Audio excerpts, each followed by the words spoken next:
ઇસ્લામ ધર્મના અંતિમ પૈગંબર હઝરત મુહમ્મદ મુસ્તફા સલ્લલ્લાહુ અલૈહિ વસલ્લમના પવિત્ર જન્મદિવસની યાદમાં ઉજવાતા ઈદે મિલાદુન્નબીના પાવન પર્વની બુધવારે સૌરાષ્ટ્રભરમાં ભક્તિ અને હર્ષોલ્લાસ સાથે ઉજવણી કરાઈ, જેમાં મોરબી શહેર સહિત વિવિધ વિસ્તારોમાં મુસ્લિમ સમાજ દ્વારા ધાર્મિક કાર્યક્રમો, મિલાદ શરીફ, વાઇઝ તથા ભવ્ય જુલુસ નીકળ્યા હતા. ઈદે મિલાદના પર્વને લઈ મંગળવારે રાત્રે મોટી રાત નિમિત્તે વિવિધ મસ્જિદો અને મુસ્લિમ વિસ્તારોમાં ધાર્મિક કાર્યક્રમો યોજાયા હતા.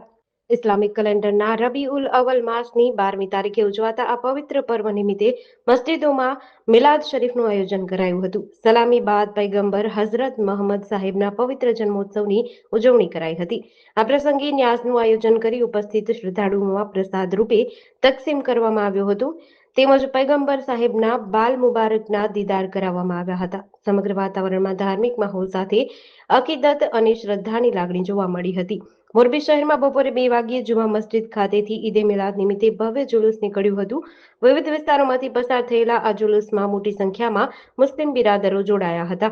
જુલુસ દરમિયાન ઈદે મિલાદુન્નબીની મુબારકબાદી સાથે પૈગંબર સાહેબ પ્રત્યેની અકીદત વ્યક્ત કરાઈ હતી. ઈદે મિલાદના પવિત્ર પર્વની ખુશીમાં મુસ્લિમ સમાજના લોકો દ્વારા એકબીજાને મીઠાઈ વહેંચી મુબારકબાદી પાઠવવામાં આવી હતી. શહેરના મકરાણીવાસ, કુલીનગર, જોન્સનનગર, કાલિકા પ્લોટ, સિપાહીવાસ સહિતના વિવિધ મુસ્લિમ વિસ્તારોમાં છેલ્લા 12 દિવસથી ધાર્મિક કાર્યક્રમોની શ્રેણી ચાલી રહી હતી. જીડીસી ન્યૂઝ સાથે શ્રીકાંત પટેલ, મોરબી.